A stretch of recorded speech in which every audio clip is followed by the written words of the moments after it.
Tribes பார்வையாளர்களுக்கு வணக்கம். ஒன்றிய அரசு கொண்டு வந்துள்ள வக்ஃப் சட்ட திருத்த மசோதாவிற்கு எதிராக தமிழ்நாடு சட்டமன்றத்தில் முதலமைச்சர் மு க ஸ்டாலின் ஒரு தனி தீர்மானத்தை நேற்று கொண்டு வந்தார். வழக்கமா இது போன்ற தீர்மானங்களின் போது எதிர்க்கட்சியை சார்ந்தவர்கள் எங்களுக்கு இந்த தீர்மானத்தை எதிர்த்து பேச அதிக நேரம் வேண்டும் அப்படின்னு கேட்பதுதான் வழக்கமான ஒரு நடைமுறை. இதுல வானதி சீனிவாசனை நீங்க எவ்வளவு டைம் வேணாலும் எடுத்துக்கிட்டு இந்த மசோதாவுக்கு எதிராக பேசுங்க அப்படின்னு முதலமைச்சர் ஸ்டாலின் அவரும் சொன்னார். சபாநாயகர் அப்பாவை விட்டு அவர் கோரிக்கையும் வைத்தார். ஆனாலும் வானதி சீனிவாசன் சட்டமன்றத்தை விட்டு தெரித்து ஓடினார். இங்க பேசாதீங்க, டெல்லியில வந்து பேசுங்க அப்படின்னு சொல்லிட்டு வேற வானதி சீனிவாசன் வந்து சட்டமன்றத்தை விட்டு ஓடினார். வானதி சீனிவாசன் ஏன் ஓடினார், எதற்காக அவரோடு சேர்ந்து ஒட்டுமொத்த பாஜக உறுப்பினர்களும் அவர் பின்னால் ஓடினார்கள் என்பது குறித்து தான் பேச போறோம். தோழர் மருதையன், வானதி சீனிவாசன் ஏன் ஓடினார்? ஓடினார் டெல்லிக்கே ஓடினார்.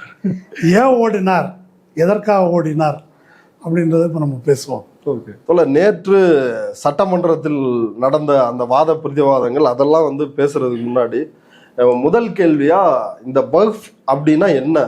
வக்ஃபு வாரியம் அப்படின்றது வந்து புரியுது. இந்த வக்ஃபு அப்படின்னு வந்து சொல்றாங்கல்ல, அப்படின்னா என்ன? அது எதை? வக்ஃப் என்பது இஸ்லாமியர்களின் அறக்கொடை. நம்ம இந்து அறநிலையத்துறைன்னு இருக்குது, கோயில்கள், மடங்கள், ஆதீனங்கள் இதுக்கெல்லாம் சொத்து இருக்குது. அதுபோல் இஸ்லாமிய மத சட்டப்படி அந்த மதத்தை சேர்ந்தவர்கள் பொது நலனுக்காக கொடுக்கின்ற அறக்கொடை, அது வந்து வக்ஃப். இது வந்து ஒரு இறைவனின் சொத்து அப்படின்னு சொல்லலாம். இஸ்லாமை பொறுத்த வரைக்கும் ஈகை அப்படின்றது ஒரு இஸ்லாமிய மதத்தில் ஒரு ஒழுக்கமாக வைக்கப்பட்டிருக்குது. அதை 3 விதமாக அவங்க பிரிச்சிருக்கிறாங்க. ஒன்று வந்து ஜக்காத்துன்னு சொல்லுவாங்க. உபரியாக இருக்கின்ற வருமானத்தில் ஒவ்வொருவரும் 2.5 விழுக்காட்டை இப்படி கொடையாக கொடுக்க வேண்டும் அப்படின்றது ஒன்று. 2வது பொதுவாக பிறருக்கு செய்யும் உதவி. 3வது தான் ஒரு முடிவிலா கொடைன்னு சொல்கிறது. முடிவிலா கொடைன்னா என்னன்னு கேட்டால், இறந்த பிறகும் அந்த கொடை கொடுப்பவர்களுக்கு மறுமையில் வந்து அவங்களுக்கு பயன் உண்டு, நற்பேறு நற்கதின்லாம் சொல்கிறாங்கல்ல, அது மாதிரி உண்டு. அதை வந்து ஒரு 6-7 வகைகள் இருக்குது. அப்போது அப்படி கொடுக்கப்படும் கொடைக்கு பெயர் வந்து வக்ஃப். ஒரு சொத்தை ஒருத்தர் வந்து வக்ஃபுக்கு எழுதி கொடுத்து விட்டால் அது அல்லாஹ்வுக்கு கொடுத்த மாதிரி. அதை திரும்ப வேறொருவருக்கு மாற்றுவது என்பது சாத்தியமில்லை. அதன் வழியாக கிடைக்கும் இந்த சொத்துக்கள் வந்து முஸ்லிம்களுக்கு மட்டும் சொந்தமானதா? அது எப்படி? இல்லை, அந்த சொத்தை நிர்வகிப்பது முஸ்லிம்கள். அதனால் பயன்பெறுபவர்கள் எல்லாரும் இருக்கலாம். முஸ்லிம்கள் தான் பயன்பெறணும். ஒரு உதாரணத்துக்கு சொல்கிறேன்னே, பல கல்லூரிகள் நடக்குது. அந்த கல்லூரிகளில் முஸ்லீம் தான் படிக்கணும் அப்படின்னு கிடையாது. மருத்துவமனைனாக்கா முஸ்லீம் தான் போகணும் அப்படின்னு கிடையாது. அது முஸ்லீம்களுக்கு மட்டும்னு இருக்கிறது எது? பள்ளிவாசல் அல்லது கபரிஸ்தான், அந்த மாதிரி இடங்கள் வந்து அவர்களுக்கு மட்டும். மற்றபடி இந்த மாதிரி பள்ளிக்கூடம், அனாதை இல்லங்கள் இப்படி இருக்கிறதெல்லாம் எல்லாருக்கும் பயன்படுவது. ஆனால் நிர்வாகம் வந்து இது எல்லாமே அடக்கம். எல்லாமே அடக்கம். பள்ளி, கல்லூரி எல்லாமே அடக்கம். எல்லாமே அடக்கம். வக்ஃபா கொடுக்கப்பட்ட எல்லா சொத்துகளுமே இதில் அடக்கம். இது வந்து நபிகள் நாயக காலத்திலேயே வந்து தொடங்குது. முதல்ல இப்படி ஒரு வக்ஃபை எழுதி கொடுக்குறவர் இஸ்லாமியர் அல்ல, அவர் வந்து ஒரு யூதர். அவர் சில பழத்தோட்டங்களை வந்து எழுதி கொடுக்குறாரு. யார் வேணாலும் கொடுக்கலாம். யார் வேணாலும் கொடுக்கலாம். எந்த மதத்தை சார்ந்தவரும் யார் வேணால் கொடுக்கலாம். அந்த மாதிரி பின்னால் வந்து மதினாவில் நல்ல தண்ணீர் ஊற்று இல்லை அப்படின்னு சொல்லிட்டு ரூமான்னு ஒரு கிணறு, அதை விலைக்கு வாங்கி வந்து கொடுக்குறாங்க. இப்படி வந்து நிறையா முன்னெல்லாம் வந்து பாக்தாத்தில் பல கல்வி நிறுவனங்கள் வக்ஃப் அடிப்படையில் தான் நடந்திருக்குது. அப்போ இந்த மாதிரி இந்தியாவை பொறுத்த வரைக்கும் இந்த வக்ஃபு சொத்துக்களை எப்படி நிர்வாகம் பண்ணுறது என்பதை முகலாயர் ஆட்சி காலத்தில் முறைப்படுத்தியிருக்காங்க. அது சென்ட்ரலைஸ்டாக இப்போ நம்ம மோடி கொண்டு வந்திருக்காருல்ல, ஒரே சாண்டு ஒரே சட்டான்னு, அப்போ அது மாதிரி கொண்டு வரல. அவங்க அங்கங்கே லோக்கலாக வந்து மேனேஜ் பண்ண சொல்லி அப்படி தான் கொடுத்துருக்காங்க. எப்போது? முகலாயர் ஆட்சி காலத்தில் அப்படி கொண்டு வரல. சரி, வெள்ளைக்காரங்க இருக்கும்போது இந்த வக்ஃபு சொத்துக்கள் இருக்குல்ல, அதை நிர்வாகம் செய்கிற ட்ரஸ்டிக்கு பேர் முத்தாவாலி அப்படின்னு பேர். அவங்க சில பேர் ஊழல் பண்ணுறாங்க, சொத்தை கையாடுறாங்க அப்படின்றதுனால அன்னைக்கு ஜஸ்டிஸ் அமீர் அலி என்று பிரிட்டிஷ் ஆட்சியின் கீழே ஒரு நீதிபதியாக இருந்தவர், அவர் வந்து ரெக்கமெண்ட் பண்ணுறார், இந்த மாதிரி இவங்க கண்டபடி பண்ணிட்டு இருக்கிறாங்க, இவங்களை கணக்கு கொடுக்க சொல்லணும் அரசாங்கத்துக்கு, அரசாங்கத்தின் கண்காணிப்பில் இதை வைக்கணும் அப்படின்னு சொல்லி முதல்ல அதற்கான சட்டம் 1923 வருது. நீங்கள் ஒரு ஒப்பீடு பார்க்கணுன்னா இங்கே நீதி கட்சி கொண்டு வந்த இந்து அறநிலையத்துறையினுடைய தொடக்கம் இருக்கு இல்லையா, அதை வந்து நம்ம ஒப்பிட்டு சொல்லலாம். இது வந்து 23. 47 வெள்ளைக்காரங்க வெளியே போயிடுறாங்க, அரசமைப்பு சட்டம் வருது. 1953 காங்கிரஸ் கவர்மெண்ட் இருக்கும்போது இந்த வக்ஃபை முறைப்படுத்தும் சட்டம் ஒன்று கொண்டு வராங்க. அந்த சட்டம் முக்கியமாக 2 பாயிண்ட்டை வந்து சொல்லுது. இந்த வக்ஃப் வந்து 2 விதமாக இருக்குது. ஒன்று எழுத்துப்பூர்வமாக இது வந்து வக்ஃபாக அளிக்கப்பட்டது அப்படின்னு பத்திரம் பதிவு செஞ்சு கொடுத்தது அப்படின்னு ஒன்று இருக்குது. வாய் வழியாக சொன்னது, ஏன்னா வெள்ளைக்காரன் வர்றதுக்கு முன்னால் மரபில் வாய் வழி மரபு தானே, அப்படி கொடுத்தது. அது அனுபவத்தில் ஒரு மசூதியாகவோ அல்லது ஒரு கபரிஸ்தானாகவோ தர்காவோ என்ன வேணால் இருக்கலாம், இடுகாடு. ஆமாம், அப்படி அனுபவத்தில் வந்து இருக்குது என்ற ஆதாரம் இருந்தால் அதை வக்ஃப் சொத்துக்களாக கருதலாம் என்ற இந்த 2 விஷயங்களை சொல்லி அந்த சட்டம் கொண்டு வரப்படுது. அதற்கு பிறகு 95 அது நரசிம்மராவ் ஆட்சி காலம். அப்போ என்ன செய்கிறாங்க அப்படின்னு சொன்னாக்கா, இதில் ஒரு பிரச்சனை வந்து வருது. இந்த மாதிரி சொத்துக்கள் இருக்கு இல்லையா, இப்படி ஒரு வக்ஃபு சொத்தாக நிறையா இருக்குது. ஆனால் அதை வந்து வக்ஃப் போர்டு இருக்குல்ல, நிர்வாகம் செய்கிற போர்டு, அவங்க வந்து அதை கையகப்படுத்த முடியாத மாதிரி இருக்குது. அப்போ அந்த போர்டுக்கு சில அதிகாரங்களை கொடுத்து 95 நரசிம்மராவ் பீரியடில் ஒரு சட்டம் கொண்டு வராங்க. அதில் என்ன வருதுன்னாக்கா, இந்த போர்டினுடைய அதிகாரத்தை வந்து ஒரு கண்காணிப்பு கொண்டு வரணும், வரம்பற்ற அதிகாரமாக இருக்குது, இந்த மாதிரி பிரச்சனையெல்லாம் வருது. 2013 மன்மோகன் சிங் ஆட்சி காலத்தில் ஒரு 40 அமெண்ட்மெண்ட் கொண்டு வராங்க. அந்த 40 அமெண்ட்மெண்ட்டு நாடாளுமன்றத்தில் விவாதிக்கப்பட்டு நிறைவேறுது. எந்த நாடாளுமன்றத்தில்? பிஜேபி எதிர்க்கட்சியாக அமர்ந்திருந்த நாடாளுமன்றத்தில் விவாதிக்கப்பட்டு நிறைவேற்றப்படுது. அது வந்து இந்த வக்ஃப் போர்டுகளை கண்காணிக்கவும் கட்டுப்படுத்தவுமான அதிகாரங்களை மத்திய வக்ஃப் கவுன்சிலுக்கு தருகின்ற ஒரு சட்ட திருத்தங்கள் கொண்டு வரப்படுது. அப்போ இதெல்லாம் ஏற்கனவே நடந்தது. இப்போ பிஜேபி கொண்டு வந்திருக்கிற இந்த அமெண்ட்மெண்ட்டுக்கு பேர் unified Waqf management empowerment efficiency and development act 2024. சுருக்கமாக சொன்னாக்க மோடிக்கு ஒரு பஞ்ச் லைன் மாதிரி இருக்கிறது ரொம்ப பிடிக்கும். அது உமீத் அப்படின்னு வரும். உமீதுனா ஹிந்தியில் நம்பிக்கை அப்படின்னு பொருள். ஆனால் இஸ்லாமிய மக்களின் நம்பிக்கையை அடியோடு தகர்க்கின்ற எல்லா விஷயங்களும் இந்த சட்டத்தில் இருக்குது. இப்படி ஒரு சட்டத்தை கொண்டு வந்திருக்கிறாங்க. இதில் ரொம்ப முக்கியமாக கவனிக்க வேண்டியது என்னென்னா, 2013 மன்மோகன் சிங் ஆட்சி காலத்தில் இந்த திருத்தம் கொண்டு வந்த போது இந்த யோக்கிய சிகாமணிகள் இது எதையும் அப்போது பேசவில்லை. இப்போ புதுசாக கொண்டு வந்திருக்கிறாங்க என்பது இதில் முக்கியம். இந்த வக்ஃப் வாரிய சட்ட திருத்த மசோதா இது சம்பந்தமாக வந்து படிக்கும் பொழுது வீடியோக்களை வந்து சர்ச் பண்ணி பார்க்குறப்ப யூடியூப்பில் புதிய தலைமுறை போன்ற சேனல்கள்லேயே எப்படி ஒளிபரப்புகிறாங்கன்னா, இந்தியாவினுடைய ரயில்வே துறை, அதற்கு அடுத்து இந்தியாவினுடைய இராணுவத்துறை, இதற்கு அடுத்து 3ஆவதாக அதிக சொத்துக்கள் உள்ள ஒரு டிபார்ட்மெண்ட்டாக இருக்கிறது வந்து இந்த வக்ஃப் வாரியம் தான். அதில் தான் அவ்வளோ சொத்துக்கள் வந்து இருக்குது அப்படின்னு வந்து சொல்கிறாங்க. அது உண்மையா? இதோடு பெருசாக ஒன்று நான் சொல்கிறேன். அதாவது பாகிஸ்தானுடைய பரப்பளவு 8.8 லட்சம் சதுர கிலோமீட்டர். இந்தியாவில் இருக்கக்கூடிய வக்ஃப் சொத்துகள் இருக்கு இல்லையா, அது வந்து 9.4 லட்சம் சதுர கிலோமீட்டர். அதாவது பாகிஸ்தானோட பெரிய ஒரு பாகிஸ்தான். சங்கிகளுடைய வாட்ஸ்அப் பிரச்சாரம் இது. வெளியே ஒரு பாகிஸ்தான், உள்ள ஒரு பாகிஸ்தான்.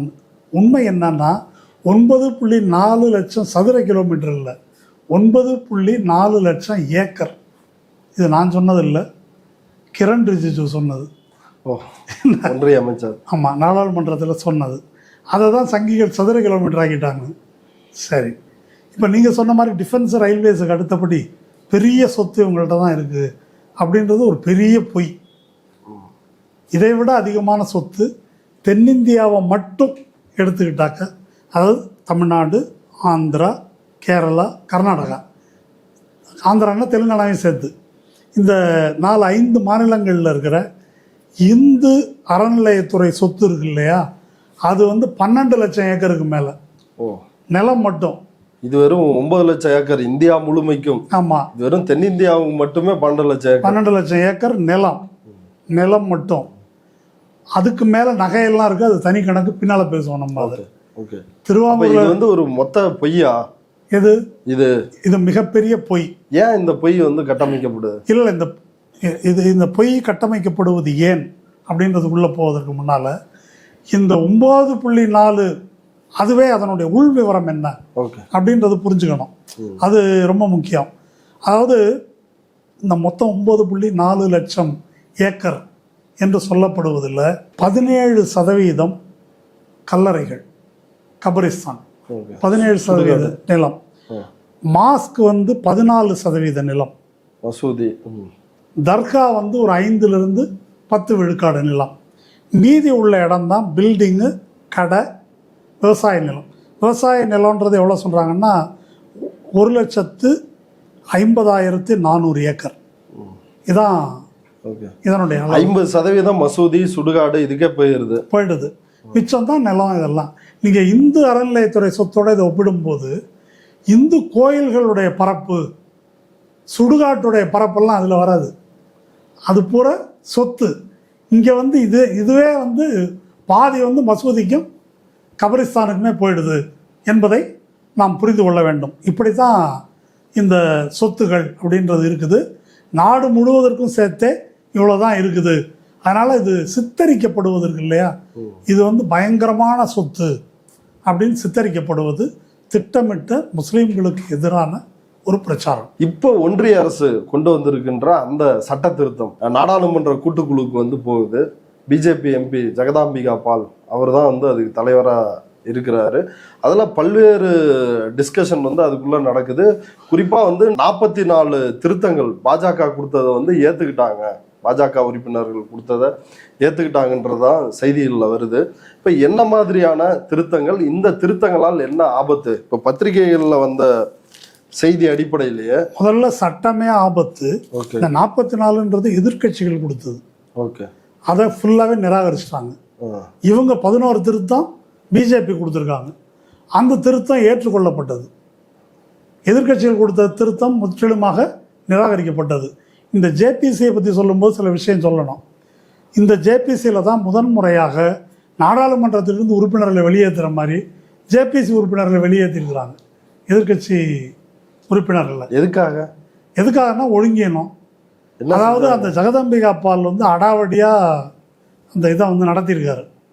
அதில் கல்யாண் பானர்ஜின்னு சொல்லிட்டு திரிணாமுல் காங்கிரஸ் அவர் இதெல்லாம் அட்டூழியமாக இருக்குன்னு அவர் தண்ணி குடிக்கிற கிளாஸை டொம்முன்னு வச்சுருக்காரு. அது உடஞ்சிருச்சு. அப்போ கிளாஸை எடுத்து தலைவரை தாக்க முயற்சி பண்ணார் அப்படின்னு கணக்கு எழுதி எல்லாரையும் சஸ்பெண்ட் பண்ணாங்க, வெளியேற்றிட்டாங்க. அப்படி தள்ளி வைக்கப்பட்டது. அதுக்கு பிறகு திடீர்னு ஒரு நாளைக்கு இன்றைக்கி கூட்டம் உடனே வாங்க, ஆராசா கூட அதை ட்விட்டரில் போட்டிருந்தார். இங்கே வேலை இருக்குது, திடீர்னு வாங்கன்னு ஃப்ளைட்டு பிடிச்சி அங்கே போகிறாங்க. போய் சேர்ந்த உடனே இல்லை இன்றைக்கி இல்லை அப்புறம் வச்சுக்கோ, நாளைக்கு நீங்கள் வச்சுக்குவோம். இந்த மாதிரி கூத்தெல்லாம் நடந்திருக்குது. இதை விட உச்சகட்டமாக இதை நாடாளுமன்றத்துக்கு கொண்டு போகிறதுக்கு முதல் நாள் சாயங்காலம் 550 பக்கம் 655 பக்கம் இதை கொடுத்து நாளை காலைக்குள்ளே இதன் மீது கருத்து சொல்லுங்கன்றாங்க. இது எவ்வளோ கேலி கூத்து என்பதையும், அது மட்டும் இல்லை, ஆராசா இதில் இன்னும் சில முக்கியமான விஷயம் சொல்லியிருக்காரு. இந்த 44 திருத்தங்களை ஜேபிசி நிராகரித்து விட்டது. ஆனால் நாடாளுமன்றத்தில் வைக்கும்போது இந்த பிஜேபி தரப்பில், என்டிஏ தரப்பில் வைக்கப்பட்ட 11 திருத்தங்கள், எதிர்க்கட்சிகள் வைத்து நிராகரிக்கப்பட்ட 44 திருத்தங்கள், இது எல்லாத்தையும் நாடாளுமன்றத்தில் வைக்கணும் இல்லையா? அதற்கு பதிலாக இவங்க கொடுத்த திருத்தங்களை எடிட் பண்ணியிருக்கிறாங்க. யார்? சிறுபான்மை இன்னும் நிராகரிக்கப்பட்ட திருத்தம் இருக்கு இல்லையா, அதை இருட்டடிப்பு செய்து வைத்திருக்கிறார்கள் அப்படின்றத அவர் ரைஸ் பண்ணியிருக்காரு நாடாளுமன்றத்தில். இப்படிப்பட்ட ஒரு மோசடி இது வரைக்கும் நடந்ததில்லைன்னு சொல்லியிருக்காரு. சரி, இதுதான் நடந்திருக்கிறது. இதில் ஆக்ட் முதல்ல எப்படி இருக்குது, அப்புறம் பிஜேபிக்காரன் கொண்டு வந்திருக்கிற திருத்தம் அப்படி பார்க்கலாம். ஆக்ட் அப்படின்றது என்ன, ஆக்ட் சொல்கிறதுல இருக்கக்கூடிய பிரச்சனைகள் என்ன அப்படின்றதான் பார்க்கணும். நம்ம தமிழ்நாடு அரசு நிறைவேற்றிருக்கு இல்லையா, அந்த தீர்மானம் ரொம்ப எஃபெக்டிவாக இருக்குது. பார்த்ததில் எல்லா அம்சங்களையும் அவங்க அதில் கணக்கிட்டு கொண்டு வந்திருக்கிறாங்க. முதல் பாயிண்ட், அப்போது இந்து அறநிலையத்துறை இருக்குது. இப்போ ஒரு கோயிலுக்கு அறங்காவலர் குழு இருக்குது. கோயில் அறங்காவலர் குழுவில் முஸ்லீம் இருக்கலாமா? இல்லை, அதில் பியூனா இருந்தால் கூட அவங்க இந்துவாக தான் இருக்குமா? இந்து அறநிலையத்துறை சட்டப்படி ஒரு பிரச்சனை ஒன்று வந்துச்சு. டிஎம்கே கவர்மெண்ட்டு வந்தப்போ ஒரு கல்லூரியில் அப்பாயின்மெண்ட்டுக்கு இந்துக்கள் மட்டும் விண்ணப்பிக்கவும்னு போட்டபோது அது எப்படி எல்லாரும் தான் இது பண்ணணும். ஆனால் ஹெச்ஆர்என்சி ஆக்ட் அப்படி இருக்குது. பள்ளிக்கூட மாணவர்கள் வேணால் வேறு யாரும் படிக்கலாம், ஆனால் வாத்தியாரெல்லாம் இவங்க தான் இருக்கணும் அப்படின்னு இருக்குது. ஆனால் வக்ஃப் போர்டால் நடத்தப்படும் கல்லூரிகள் இருக்கு இல்லையா, அங்கே இந்து ஆசிரியர்கள்லாம் இருக்கிறாங்க, அது தனி பிரச்சனை. இப்போ இந்த வக்ஃப் போர்டு அப்படின்றது, அந்த வக்ஃப் போர்டில் யார் இருப்பாங்க? வக்ஃப் போர்டில் ஒரு இஸ்லாமிய மதத்தை சேர்ந்த நாடாளுமன்ற சட்டமன்ற பிரதிநிதிகள் அல்லது ஓய்வு பெற்ற நீதிபதிகள் இப்படிப்பட்டவங்க இருப்பாங்க. எக்ஸ் அஃபீஷியோ அப்படின்னு சொல்லி அரசு சார்பில் ஒருத்தர் இருப்பார். அவர் முஸ்லீமாக இருக்கலாம், முஸ்லீம் அல்லாதவராகவும் இருக்கலாம். மற்றபடி இவங்க அது இல்லாமல் இஸ்லாமிய சட்டம் பற்றி அறிந்த வல்லுநர்கள் இவங்க அடங்கியது தான் வக்ஃப் போர்டு. அந்த வக்ஃப் போர்டை அதில் அங்கம் வகிப்பவர்கள் இருக்காங்க இல்லையா, அங்கம் வகிப்பவர்கள் மெஜாரிட்டி முஸ்லீம் அல்லாதவர்கள் இருப்பது போல இந்த சட்டம் திருத்தப்பட்டுள்ளது.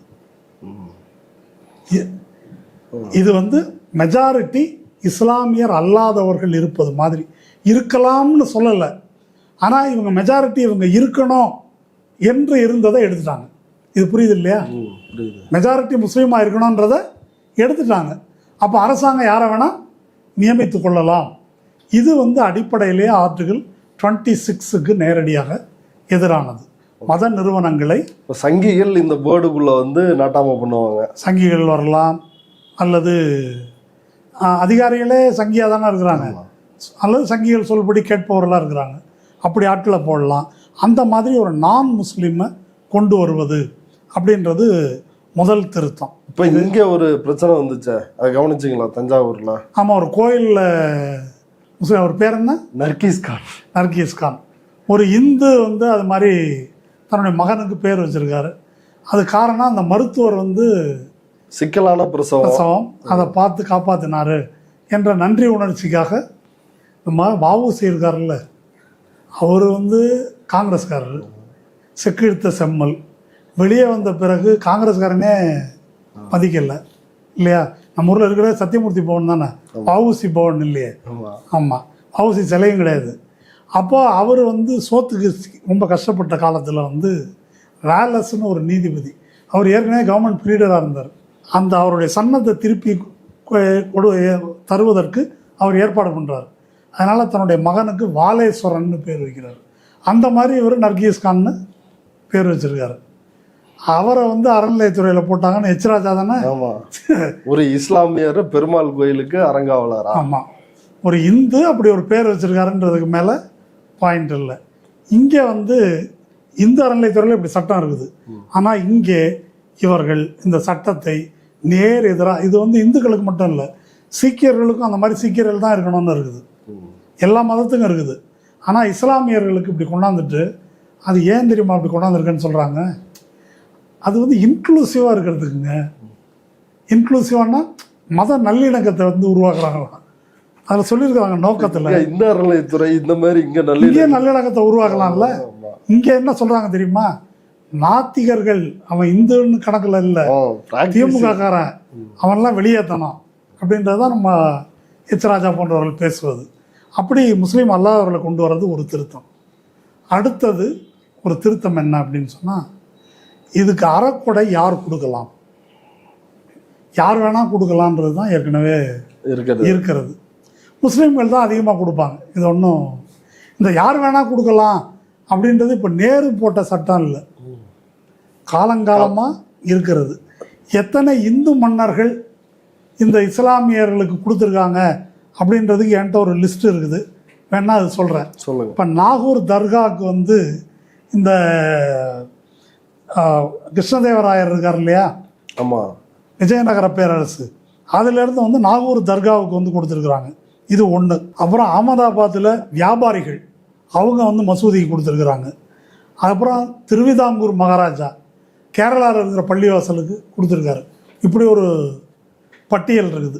அப்போ அதெல்லாம் ஏற்கனவே நடந்திருக்கிற காரியங்கள் தான். அதுபோல் முஸ்லீம் மன்னர்கள் இந்து கோயில்கள் கொடுத்துருக்காங்க. அது இதோட இன்னும் பெரிய பட்டியல் அது. சரி, அப்படி கொடுக்கலான்னு இருந்ததை முஸ்லீம்கள் மட்டும்தான் கொடுக்கணும். சரி, தொலையிட்டோம், முஸ்லீம்கள் மட்டும்தான் கொடுக்கணும். அதில் ஒரு கிளாஸ் கொண்டு வந்திருக்காங்க. 5 வருஷத்துக்கு அவர் ப்ராக்டிஸிங் முஸ்லீமாக இருக்கணும். ப்ராக்டிஸிங் முஸ்லீம்னா யாருங்க? 5 வேளை தொழுகணும், அப்புறம் ரம்ஜானுக்கு நோன்பு இருக்கணும், ஹஜ் யாத்திரை போயிருக்கணும், ஒருத்தட்டையும் வாங்க முடியாது. இதுக்கு வந்து தேஜஸ்வி சூர்யா ஒரு அமெண்ட்மெண்ட் கொடுத்துருக்காரு. என்ன? ஃப்ராடு பண்ணுறதை அனுமதிக்க முடியாத மாதிரி அதை செக் பண்ணணும்னு. இப்போ யார் நீங்கள் ப்ராக்டிஸிங் இந்துவா, இல்லை யாராவது ஜக்கி வாசுதேவ் ப்ராக்டிஸிங் இந்துவா, அல்லது நித்யானந்தா ப்ராக்டிஸிங் இந்துவா, சங்கராச்சாரி ப்ராக்டிஸிங் இந்துவா, இதுக்கு யார் வந்து சான்றளிப்பது? இப்போ நன்கொடை கொடுப்பதற்கு இவங்க ஒரு விதிமுறையை உருவாக்குறாங்க. தேவையில்லை தானே? அப்படி ஒன்று தேவையில்லைங்க. இப்போ இது ஒருவேளை நன்கொடை கொடுக்க வர்றான், அவன் வந்து பிராக்டிசிங் முஸ்லீமா இருந்தான்னா இல்லைன்னா என்ன, இந்துவா இருந்தான்னா இல்லைன்னா, இஸ்லாமிய மதத்தினுடைய புனித தன்மையை இவங்க பாதுகாக்கிறாங்க. ஆமாம். இது யாராவது முஸ்லீம் சொன்னாக்க கண்ட நாயெல்லாம் கொடுக்குறான், கஞ்சா வித்தவன்லாம் டொனேஷன் கொடுத்தா நாங்கள் வாங்க மாட்டோம் அப்படின்னு அவன் சொன்னால் பரவாயில்ல. ஆனால் திருப்பதி உண்டியலில் சேகர் ரெட்டி தான் பணம் போடுறாரு.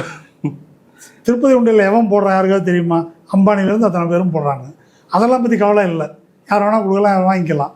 அப்போ இதை கொண்டு வருவதன் மூலம் அவர்கள் செய்ய விரும்புவது என்ன அப்படின்னு சொன்னால், இதுக்கு மேலே வக்ஃபுக்கு எந்த சொத்தும் சேரக்கூடாது என்பதை உத்தரவாதப்படுத்துறது. இது 2வது. 3வது ரொம்ப முக்கியமானது, வக்ஃப் பை யூஸ். வக்ஃப் பை யூஸ்னா என்ன? பயன்பாட்டின் அடிப்படையிலான வக்ஃப் சொத்து. அது என்ன பயன்பாட்டின் அடிப்படையிலான சொத்து? அதாவது சில சொத்துகள் மட்டும்தான் ஆவணங்கள் இருக்கும், இது வக்ஃப் ப்ராப்பர்ட்டி அப்படின்னு. அது இல்லாத பல சொத்துகள். இந்த காங்கிரஸினுடைய நாடாளுமன்ற துணைத் தலைவர் கௌரவ் கோகோய் அவருடைய கூற்றுப்படி பாதி கிட்டத்தட்ட 4 லட்சம் ப்ராப்பர்ட்டி, மொத்த ப்ராப்பர்ட்டி 8.7 லேக் ப்ராப்பர்ட்டிஸ், ஏக்கர் இல்லை, சொத்துக்களின் எண்ணிக்கை 8.7. அதில் 4 லட்சம் ப்ராப்பர்ட்டி வக்ஃப் பை யூஸ்ன்னு சொல்கிறாரு. இப்போ இந்த வக்ஃப் பை யூஸ் இருக்கு இல்லையா, இந்த வக்ஃப் பை யூஸ் அப்படின்றது கிடையாது அப்படின்னு கொண்டு வராங்க. வக்ஃப் பை யூஸ்ன்றது கிடையாது அப்படின்னு கொண்டு வந்திருக்கீங்களே, அது இனிமே கிடையாதா, ஏற்கனவே உள்ளதே கிடையாதா? இந்த வித்தியாசம் புரியுதா? புரியுது என்ற கேள்விக்கு இந்த சட்டத்தில் தெளிவான விடை இல்லை. இந்த சட்டத்தில் தெளிவான விடை இல்லை. இதுக்கு வந்து பிஜேபிக்காரங்க ஒரு அமெண்ட்மெண்ட் கொண்டு வந்திருக்காங்க. இந்த ஜேபிசியில் என்ன அமெண்ட்மெண்ட் கொடுத்துருக்காங்கன்னாக்கா, வக்ஃபு சொத்தை அரசாங்கம் வைத்திருந்தால் அதை வக்ஃப் பை யூஸ்ன்னு கேட்க முடியாது. மிச்ச சொத்தாக இருந்தாக்கா அவங்க என்னன்னு ப்ரூவ் பண்ணணும். இப்படி ஒரு திருத்தம். ஆனால் இங்கே வந்து இந்த அறநிலைத்துறை சார்பாக ஸ்கூலு காலேஜ் வந்து கட்டினா, இது வந்து அதுவும் இந்துக்களுக்காக தான் கட்டுறானுங்க, கட்டினா வந்து கூடாதுன்னு. கோவிட் நேரத்தில் கஞ்சி காய்ச்சி ஊற்றவே கூடாதுன்றாங்க, கோயிலில் அன்னதானம் கொடுக்கக்கூடாது கோவிட் நேரத்தில்னு சொன்னாங்க. அப்போது இந்த வக்ஃப் பை யூஸ் அப்படின்றத எடுப்பதனால வரக்கூடிய விளைவு என்ன அப்படின்னாக்கா, பெரும்பாலான மசூதிகள், தர்காக்கள் மற்றும் கபரிஸ்தான்கள் என்று சொல்லக்கூடிய கல்லறைகள் இருக்கு இல்லையா, அது வந்து அது அத்தனையும் வக்ஃப் பை யூஸில் தான் இருக்குது. அப்போ இதை கேள்விக்குள்ளாக்கினால் என்ன பிரச்சனை வரும்? அதில் என்ன முக்கியமான விஷயம்னு கேட்டாக்கா, நீங்கள் மசூதிகளை பார்த்துருப்பீங்க. பெரும்பாலும் நகரத்தில் உள்ள மசூதிகளில் சுற்றி கடைகள் இருக்கும். அந்த கடைகளில் கணிசமானது வந்து முஸ்லீம்கள் இருப்பாங்க, மற்றவர்களும் இருப்பாங்க. இப்போ இந்த வக்ஃப் பை யூஸை வந்து கிடையாது அப்படின்னு சொல்லிட்டாக்கா, அங்கே யாராவது ஒருத்தர் இடம் வச்சுருந்தாக்கா அவங்க வந்து ஒரு நான் ஹிந்துவோ இல்லை முஸ்லீமாக இருந்தால் கூட சரி, இது ஏன் சொத்துன்னாக்கா நான் இருக்கிறேன் அப்படின்னு சொன்னாங்க கிளைம் பண்ண முடியும். அப்படி கிளைம் பண்ணுறதுக்கு ஏற்பாடு செய்வது போல் இன்னொரு திருத்தம் கொண்டாந்துருக்காங்க. என்ன திருத்தம்? அது வந்து லிமிட்டேஷன் ஆக்ட் அப்படின்னு ஒன்று இருக்குது. Okay, limitation act 1963. ஓகே, இங்கே லிமிட்டேஷன் ஆக்ட்ன்றது இங்கே உள்ள சட்டம் 63. அது என்ன சட்டம் அப்படின்னாக்கா, 12 ஆண்டுகள் ஒரு சிவில் சொத்து. இப்போ உங்கள் வீடு இருக்குது, உங்களுக்கு அப்படி ஒரு வீடு இருக்குன்னே தெரியாது, 12 வருஷமாக ஒருத்தர் அதில் இருக்கிறாரு, 15 வருஷமாக இருக்கிறாரு அப்படின்னா அது அவருக்கு உடமை ஆகிடும். நீங்கள் கேட்கல 15 வருஷமாக, 16வது வருஷம் வந்து இப்போ தான் தெரியும் என் சொத்துன்ட்டு அப்படின்னு கேட்டிங்கன்னாக்க லிமிட்டேஷன் ஆக்டில் வராது. 11வது வருஷத்தில் வந்து கேட்டிங்கன்னா 11th இயர் கேட்டிங்கன்னா உங்களுக்கு வாய்ப்பு இருக்குது. அதை கிளைம் பண்ணுறதுக்கு. இப்போ இந்த மத சொத்து இருக்கு இல்லையா, அதுக்கு வந்து இந்த இதுக்குள்ள லிமிட்டேஷன் ஆக்ட் வந்து இருக்கு இல்லையா, அந்த இதுக்குள்ளே வந்து கொண்டு வராங்க. இதனால் என்ன வரும்னாக்கா 12 வருஷத்துக்கு மேலே ஒருத்தர் அனுபவிக்கிறாருன்னா அவங்க வந்து அட்வர்ஸ் பொசஷன் எடுத்துக்கொள்ளலாம். இப்போ நான் ஏற்கனவே சொன்னது போல் வக்ஃப் ப்ராப்பர்ட்டி அந்த மாதிரி நிறைய வக்ஃப் பை யூஸில் இருக்குது, ஆவணம் இல்லாமங்கும்போது பல பேர் வந்து அது மாதிரி எடுத்துக்கொள்வதற்கான வாய்ப்புகளை இது ஏற்படுத்தி தரும் அப்படின்றது முக்கியமானது. இந்த சொத்துக்களை கொள்ளையடிக்கிறது. ஆமாம். இதுக்கு மேலே ஒரு முக்கியமானது ஒன்று இருக்குது. அதாவது இந்த எது வக்ஃப் சொத்து, எவ்வளவு சொத்து இருக்குது அப்படின்றத தீர்மானிக்கிறதுக்கு சர்வே கமிஷனர் அப்படின்னு ஒருத்தர் தனியாக நியமிச்சிருந்தாங்க. அந்த சர்வே கமிஷனர் அப்படின்றத எடுத்துட்டு அந்த பொறுப்பை வந்து டிஸ்ட்ரிக்ட் கலெக்டர்கிட்ட கொடுத்துட்டாங்க. இப்போது டிஸ்ட்ரிக்ட் கலெக்டர் ஒரு இடம் வக்ஃப் சொத்தா இல்லையா என்பதை, அதனுடைய அளவுகளை தீர்மானிக்கிற அதிகாரம் மாவட்ட கலெக்டருக்கு வந்துடுது. மாவட்ட கலெக்டர்கிட்ட கொடுத்தா என்ன, அதில் வர பிரச்சனை என்ன என்று கேட்டால், நாடு முழுதும் பல வக்ஃப் சொத்துக்கள் அரசாங்கத்தால் ஆக்கிரமிக்கப்படுறது. இப்போ கலெக்டர்ன்றவர் யார்? அரசாங்கத்தின் பிரதிநிதி. அப்போது அரசாங்கம் ஆக்கிரமிச்சுக்கிறதுக்கு கலெக்டரே தீர்ப்பு சொல்ல முடியுமா? அதில் முடியாது. இப்போ அது மட்டும் இல்லாமல் வக்ஃப் போர்டுக்கு மேலே, மாவட்ட வக்ஃப் போர்டுக்கு மேலே அதிகாரம் மிக்கவராக மாவட்ட ஆட்சியர் ஆயிடுறார். மாவட்ட ஆட்சியர்ன்றது அரசாங்கத்தினுடைய கருவி என்ற முறையில் எப்படி வேணுமானால் அவரை வைத்து மாற்றிக்கொள்ள முடியும் இவர்களால் அப்படின்ற வாய்ப்பை இது வழங்குது. இதுக்கு அடுத்தது இந்த வக்ஃப்ன்றது கன்கரண்ட் லிஸ்டில் இருக்குது, ஒத்திசைவு பட்டியல், பொதுப்பட்டியல், ஒத்திசைவு பட்டியல். இந்த ஒத்திசைவு பட்டியலில் இருக்கிற இந்த வக்ஃபுக்கு ஒரு சென்ட்ரல் ஆக்ட் இப்போ கொண்டு வந்திருக்கிறாங்க. இப்போ இன்றைக்கி திமுக அரசு நேற்று தீர்மானம் நிறைவேற்றியிருக்காங்க. தீர்மானம் மட்டுமல்ல, இந்த சட்டத்துக்கு எதிராகவே திமுக அரசு சட்டமும் இயற்றலாம். சட்டம் இயற்றுவதற்கும் திமுக அரசுக்கு அல்லது மாநில அரசுகளுக்கு அதிகாரம் இருக்குது. இப்போது மாநில அரசுக்கு சட்டம் இயற்ற அதிகாரம் இருக்குது. நீட்டுக்கு நம்ம சட்டம் இயற்றணுமா இல்லையா? இயற்றணும். அது எங்கே இருக்குது? மசோதா ஆளுநர் உட்கார்ந்துருந்தாரு. இப்போ உள்துறை அமைச்சகத்துக்கிட்ட இப்போ அங்கே கிடக்குது, குடியரசுத் தலைவர்கிட்ட இருக்கு, கிடக்குது. அப்போ இவங்க சட்டம் இயற்றினால் அது இங்கே கிடப்பில் போடப்படும். அந்த சென்ட்ரல் ஆக்ட் வந்து நிற்கும். ஒருவேளை இது என்ன சட்டம் சரியில்லை, இன்னும் கொஞ்சம் காட்டமாக இருக்கணும் அப்படின்னு யோகி ஆதித்யநாத் ஒன்று போடுறாருன்னு வச்சுங்க, இதோட மோசமாக. ஏன்னா வக்ஃப் ப்ராப்பர்ட்டி கணிசமாக யூபியில் தான் இருக்குது. யூபி, வெஸ்ட் பெங்கால் இந்த மாதிரி இடங்களில் தான் முகலாய ஆட்சி இருந்த இடம். முஸ்லீம்கள் அதிகமாக அங்கே வந்து 30% முஸ்லீம்கள் இல்லையா வெஸ்ட் பெங்காலில். அப்போ அந்த மாதிரி இடத்துல இருக்குது. அப்போது அந்த மாதிரி இடங்களில் இப்போ யூபியில் வந்து யோகி ஒரு சட்டம் போடுறாருனாக்கா இந்த ஆக்டோட மோசமாக போட்டால் அதுக்கு குடியரசுத் தலைவர் ஒப்புதல் கொடுத்தா அது சட்டம் ஆகும். அப்படி இவங்க வச்சது தான் சட்டம் என்று கொண்டு வருவதற்கான ஒரு வாய்ப்பை இது வந்து ஏற்படுத்துகிறது.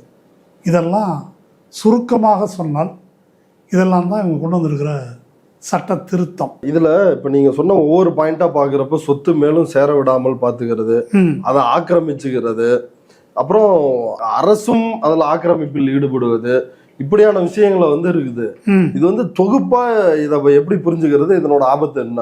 ஒட்டுமொத்தமா இதை எப்படி வந்து புரிஞ்சுக்கிறது? இது இதனுடைய நோக்கம் என்ன, எதுக்காக இதை செய்யணும்? இப்போ இந்த பிரச்சனையை பற்றி 2006 சச்சார் கமிட்டி என்ற ஒரு கமிட்டி அந்த பீரியடில் மன்மோகன் சிங் ஆட்சி காலத்தில் நியமிக்கப்படுது. அது முஸ்லீம்களுடைய சமூக பொருளாதார நிலை குறித்து ஆய்வு செய்வதற்காக அமைக்கப்பட்ட குழு தான் ஓய்வு பெற்ற நீதிபதி சச்சார் தலைமையில் அமைக்கப்பட்ட குழு. சச்சார் கமிட்டி வந்து சாராம்சமாக சொன்னது என்னன்னாக்கா, கல்வி, வேலைவாய்ப்பு, அரசியல் ரீதியான பிரதிநிதித்துவம், ரெப்ரசன்டேஷன், எம்எல்ஏ எம்பியாக இருக்குது. இது மூணுலேயுமே இந்தியாவில் இருக்கின்ற தலித் சமூகத்தை விட மிகவும் பின்தங்கிய நிலையில் இஸ்லாமியர்கள் இருக்கிறார்கள் அப்படின்னு சொல்லிட்டு எப்படி அவங்க வந்து ரொம்ப குறைவாக இருக்காங்கன்றதுக்கான டேட்டாவெல்லாம் கொடுத்துட்டு என்ன சொல்கிறாங்க அப்படின்னு சொன்னாக்கா, இந்த மாதிரி வக்ஃபு ப்ராப்பர்ட்டி இவ்வளோ இருக்குது, இந்த வக்ஃபு ப்ராப்பர்ட்டியை ப்ராப்பராக மேனேஜ் பண்ணி இதன் மூலம் ஒரு குறிப்பிட்ட அளவுக்கு ஏழை முஸ்லீம்களுக்கு அவங்களுடைய வாழ்க்கையை முன்னேற்றுவதற்கு உதவ முடியும், அதை ஒழுங்குபடுத்தலாம் இல்லையா அப்படின்னு சச்சார் கமிட்டியில் சொல்லியிருக்கிறார். இதை நம்ம மோடி கவர்மெண்ட்டில் பார்த்துருக்காங்க. ஓஹோ, இப்படி ஒன்று இருக்குதா, அப்போ இதை ஒழிச்சு கட்டிடணும் அப்படின்றதுக்கு தான் இதை கொண்டு. ஆமாம், சச்சார் கமிட்டியை வைத்து இஸ்லாமிய மக்களின் வாழ்க்கையை முன்னேற்றுவதற்கு பதிலாக வானதி சீனிவாசன் என்ன சொல்லியிருக்காங்க, முஸ்லீம்களிலேயே பின்தங்கிய பிரிவு வந்து இருக்கிறாங்க, பெண்கள் இருக்கிறாங்க, அவங்கள எல்லாரையும் உள்ளடக்கி இதை நாங்கள் பண்ணுறோம், அதை கடை தேற்றுவதற்கு. ஆமாம். ஆனால் இப்போ நான் சொன்னதெல்லாம் கடை தேற்றுவதற்கா இல்லை அப்படின்றத நீங்கள் பார்த்தாலே புரிந்து கொள்ளலாம். அந்த சச்சார் கமிட்டி ரிப்போர்ட் ஒரு முக்கியமான விஷயம் சொல்லுது. நகர்ப்புறத்தில் இருக்கிற இஸ்லாமியர்களில் 40 விழுக்காட்டினர் சுய தொழிலில் இருக்கிறாங்க. ஏன் சுய தொழிலில் இருக்கிறாங்க? இப்போ நம்ம பார்த்தா ஓலா ஊபரில் போனால் பாதிக்கு பாதி முஸ்லீம்களாக இருக்கிறாங்க. டிரைவர்ஸ், சின்ன சின்ன தொழில் செய்கிறவங்க, பீடி சுத்துறது, ஆமாம், அப்படி தொழிலாளிகள், அவங்க சுய தொழில் செய்கிறவங்க, இந்த மாதிரி வேலை செய்கிறவங்க இருக்காங்க இல்லையா. இப்போது ஒரு மெயின் ஸ்ட்ரீமில் கல்வி இல்லை, வேலை வாய்ப்பு இல்லை, அதை பற்றி நிறைய ரிசர்ச் இருக்குது. அதாவது அரசு துறையில் மட்டும் இல்லை, தனியார் துறையில் கூட வேலை வாய்ப்புக்கு விண்ணப்பித்தால் அதில் முஸ்லீம்கள் எப்படி ஓரங்கட்டப்படுகிறார்கள் அப்படின்றத பற்றிய நிறைய ஆய்வுகள்லாம் வந்து வெளியே வந்து எக்ஸ்போஸ் பண்ணியிருக்கிறாங்க. அப்படி உள்ள சூழலில் இஸ்லாமியர்கள் ஒரு சொந்த தொழிலில் சார்ந்திருக்கணும் அப்படின்னு தள்ளப்படுறாங்க. ஆனால் 2014 மோடி ஆட்சிக்கு வந்ததிலிருந்து இன்றைய வரையில் நடந்திருக்கிற விஷயங்களை நீங்கள் வந்து ஒரு லிஸ்ட் பண்ணி பாருங்களேன். யோகி ஆதித்யநாத் அங்கே யூபியில் பதவிக்கு வந்தார். உடனே முறைகேடாக நடத்தப்படும் கறிக்கடைகள் அப்படின்னு ஒன்று கொண்டு வந்து ஆயிரக்கணக்கான பேர் ஒரு ஸ்ட்ரோக்கில் ஏறத்தாழ 50,000 1 லட்சம் பேர் வந்து வேலையிலிருந்து தூக்கி வீசப்பட்டார்கள். இது வந்து மகாராஷ்டிராவில் நடந்தது. கர்நாடகாவில் என்ன நடந்துச்சு, இந்து பண்டிகைகளில் நீ கடை போடக்கூடாது அப்படின்னு பண்ணாங்களா இல்லையா? ஆமாம். அப்புறம் ஹலால் ஜிகாத். ஆமாம், ஹலால் ஜிகாத். அதுக்கு பிறகு வந்து கால்நடை வியாபாரம் செய்யக்கூடிய முஸ்லீம்கள், அவங்கள வந்து பசுவை வெட்டுவதற்கு கொண்டு போகிறாங்க சொல்லி அவங்களே அடித்து கொள்வது, அவங்கள செய்ய விடாமல் தடுக்கிறது இது. அப்புறம் புனித நகரங்களில் கடை வைக்கக்கூடாது, கறிக்கடை மட்டும் இல்லை, இஸ்லாமியர்களே கடை வைக்கக்கூடாது. இப்போ ஒரு ஊர்வலம் ஒன்று போனாங்க, கன்வர் யாத்ரா. அந்த வழியில் முஸ்லீம் கடை வச்சுருந்தா பேர் எழுதி போடு, முஸ்லீம் கடையில் இந்து சாப்பிடக்கூடாது, அப்புறமா அவங்க எச்சி துப்புறாங்க அதில் அப்படின்னு அப்படி ஒரு வதந்தியை கிளப்பி விட்டது. அங்கே டெல்லியில் ஜஹாங்கீர்புரியில் அந்த ராமநவமி யாத்திராவின் போது கொடூரமான தாக்குதல் தொடுத்தது. குர்காவில் அதே போல் தாக்குதல் தொடுத்து. இதெல்லாம் என்ன எதுக்கு சொல்கிறேன்னாக்கா, ஒரு சுய தொழில், சிறு தொழில் அப்படி செய்கிறவங்கள வாழ விடாமல் செய்யுது. வளையல் வியாபாரி அடித்தாங்க மத்திய பிரதேசத்தில், இந்துக்களுக்கு நீ எப்படி வளையல் வைக்கலாம்? அப்போது எந்த விதத்திலும் அவர்களை வாழ விடாமல் செய்வது என்ற ஒரு கொடூரமான அஜெண்டாவின் இன்னொரு நீட்சி தான் அவங்களுடைய வாழ்வாதாரங்களை பிடுங்குவது. அதுதான் இதனுடைய முக்கியமான நோக்கம். அதை எப்படி பிடுங்கிறது அப்படின்றது தான் அதற்கான வழிமுறையாக அதை சட்டபூர்வமாக ஆக்குவது என்ற நோக்கத்தில் தான் இது வருது. ஓகே, எளிமையாக புரிஞ்சுக்கலாம்னா கோல்வாக்கர் சொல்கிறது தான், எந்த உரிமைகளும் மற்ற ஆமாம் அடிமைகளாக 2ஆம் தர குடிமக்களாக வாழணும். ஏன் இப்படி ஆக்குறாங்க இவங்களை? அதான் என்ன காரணம்? அதான் முஸ்லீம் அப்படின்றதுனால. அப்போது இதில் ஒரு விஷயம் இருக்குது. முஸ்லீம்களை பற்றி நம்ம சொல்லும்போது, முகலாய மன்னர்கள் வந்த பிறகு வாழ்முனையில் எல்லாரையும் மதம் மாற்றிட்டாங்க அப்படின்னு சொல்கிறாங்க. இல்லைன்னாக்கா காசுக்கு ஆசைப்பட்டு ரொட்டி துண்டுகளுக்காக அது கிறிஸ்தவத்துக்கு மாறினாங்க, பால் பவுடரு இது மாதிரி சொல்கிறாங்க. இப்போ இது ரெண்டும் உண்மைன்னு, அதான் அவங்க சொல்ல வர்றது என்னன்னா, இந்து மதத்தை விட சிறந்த மதம் கிறிஸ்தவம், சிறந்த மதம் இஸ்லாம் என்று கருதி அவங்க போகலை. மிரட்டியும் சலுகை கொடுத்தும் கொண்டார்கள். சரி, மிரட்டி ஒருத்தனை சேர்த்துருக்குறாங்கன்னா நீ அவன் சொல்கிறது உண்மைன்னு வச்சுக்குவோம். அப்படின்னா அவன் மேலே நீ அனுதாபம் தானே போடணும். சரி, இல்லை ஒரு ரொட்டி துண்டுக்கு போயிருக்கிறான் அப்படின்னா நீ 2 ரொட்டி துண்டு கொடுத்து வாப்பா இந்து மதத்துக்கு கூப்பிடலாமா கூடாதா? சலுகை கொடுத்து இல்லையா? அப்போது சலுகையை கொடுத்து அதை விட இது சிறந்த மதம், இங்கே வாங்கன்னு கூப்பிடணும். அதற்கு பதிலாக நீ ஏன் அவர்களை தண்டிக்கிறாய் அப்படின்ற கேள்விக்கு விடை வேணும். அந்த கேள்விக்கான விடை ஆர்எஸ்எஸ்ஸின் தோற்றத்தில் இருக்கிறது. ஆர்எஸ்எஸ்ஸின் தோற்றம் என்பது இஸ்லாமியர்களை எதிர்ப்பதற்காக அல்ல, அது சனாதன தர்மத்தை நிலைநாட்டுவதற்கு. 4 வருட முறை சூத்திரர்கள் பஞ்சமர்களை அவரவருக்கு உரிய இடத்தில் வைப்பதற்கு. மகாத்மா புலேயுடைய இயக்கமாக இருக்கட்டும், பின்னால் டாக்டர் அம்பேத்கராக இருக்கட்டும், இவங்க இந்த பிராமணிக்கல் அத்தாரிட்டி இருக்குல்ல, பார்ப்பன மேலாண்மை, கொடுங்கோன்மை, அதை கேள்விக்குள்ளாக்குவதற்கு எதிராக காலனி ஆதிக்க ஆட்சியின் கீழ், வெள்ளைக்கார ஆட்சியின் கீழ் இவர்கள் கல்வியும் சொத்துரிமையும் பெற்று சமமான குடிமக்களாக வருவதற்கு எதிராக வந்தது தான் இது. இப்போ காந்தி புனே ஒப்பந்தம் இருக்கு இல்லையா, அவர் உண்ணாவிரதம் இருந்து இரட்டை வாக்குரிமை கூடாது, மிரட்டி பணியை வச்சு இந்துக்களுக்கு நான் தான் பிரதிநிதி, நீ எல்லாம் அரிஜன் உள்ளே வந்துரு என்று மிரட்டி சேர்த்ததாக இருக்கட்டும். இன்னைக்கு ஏற்கனவே இப்படி மதம் மாறியவர்கள் இருக்காங்கல்ல, இவங்கெல்லாம் ஏற்கனவே சூத்திரர்கள், ஏற்கனவே பஞ்சமர்கள், மதம் மாறியதால் ஒரு கௌரவத்தை பெற்றவர்கள், அவங்கள திரும்ப உரிய இடத்தில் வைப்பதற்கான அந்த சாதிய ரீதியான காழ்ப்பும் ஆதிக்க மனோபாவமும் பழிவாங்கும் வெறியும் தான் இதில் இருக்குது. அந்த நோக்கத்தில் தான் இதை செய்கிறார்கள் அப்படின்றத புரிஞ்சுக்கணும். இது தனியாக முஸ்லீமுக்கு நடக்குது என்று பார்க்கக்கூடாது. அது மட்டும் இல்லை, நான் சொல்கிறது முஸ்லீமுக்கு இப்போ என்ன நடக்குதோ இது பூரா அரசமைப்பு சட்டத்துக்கு எதிரானது. ஆர்டிகிள் 25, 26 கொண்டு வந்த அந்த தீர்மானத்திலே முதலமைச்சர் அதான் குறிப்பிட்டு சொல்லியிருக்காரு. ஆராசா நம்ம வாய்ஸ் ஆஃப் டி நடத்தின கூட்டத்தில் பேசினார். அவர் ஒன்று சொன்னார், இது எதுவுமே கோர்ட்டில் நிற்காதையா சுப்ரீம் கோர்ட்டில் அப்படின்னு அவர் சொன்னாராம். சுப்ரீம் கோர்ட்டு தானே அதை நாங்கள் பார்த்துக்கிறோம், ஜெகதாம்பிகா பாலா, ஆமாம் அப்படின்னு அவங்க இந்த ஜேபிசி உறுப்பினர்கள், அதெல்லாம் நாங்கள் பார்த்துக்கிறோம் அப்படின்னு சொன்னாங்களாம். ஒருவேளை அவங்க பார்த்துக்கிட்டு சுப்ரீம் கோர்ட் இதை த்ரூ பண்ணிட்டா அதன் விளைவு என்ன தெரியுமா? அதன் விளைவு 2 இருக்குது. ஒன்று, சிறுபான்மை கிறிஸ்தவர்களுக்கும் சீக்கியர்களுக்கும் அதே கதி ஏற்படும். 2வது, இந்து நிறுவனங்களை பொறுத்த வரைக்கும் நான் சொல்கிறேன், HRNCE மாநில அதிகாரத்திலிருந்து எங்கே போயிடும்? ஒன்றியம் கைக்கு. அதை நான் கற்பனையெல்லாம் சொல்லலை. இப்போ கும்பமேளா நடந்துச்சு இல்லையா, அப்போ சாமியாரெல்லாம் ஒன்று கூடி ஒரு தீர்மானம் நிறைவேற்றினாங்க, இந்தியா முழுதும் இருக்கிற கோயில்களை எங்கள்கிட்ட கொடுத்துடணும், நாங்கள் ஒரு சனாதன தர்ம போர்டு வைப்போம். போர்டுன்னா போர்டு இல்லை, ஒரு குழு, ஒரு வாரியம். அதில் சாமியாருங்க மாதிரி சங்கராச்சாரியர்கள்லாம் இருப்பாங்களாம். அவங்க தான் எல்லாத்தையும் நிர்வாகம் பண்ணுவாங்களாம். எதை 12 லட்சம் ஏக்கரை, இன்னும் சொத்துன்னா எவ்வளோ சொத்து? திருவாங்கூர் கோயில் இருக்குதே, அங்கே 2011 நிலவரையை திறந்தாங்க தெரியுமா? ஆமாம், திறந்து எத்தனை இருக்குது சொத்து? ABCDEF அப்படின்னு இவ்வளவு நிலவரை. இதெல்லாம் ஒரு நிலவரை தவிர எல்லாத்தையும் திறந்தாங்க. திறந்ததில் மொத்தம் பல லட்சம் டாலர் மதிப்புள்ள தங்கம், வைரம், இன்னும் பிற கலைப்பொருள்கள் இதெல்லாம் இருக்குது. அதில் ஒரே ஒரு நிலவரையை மட்டும் திறக்கலை, அது B. அந்த கோயில் இருக்கு இல்லையா, அந்த கோயிலினுடைய ட்ரஸ்டி அந்த திருவிதாங்கூர் மன்னர் பரம்பரையை சேர்ந்தவங்க, அவங்க தான் ட்ரஸ்டி.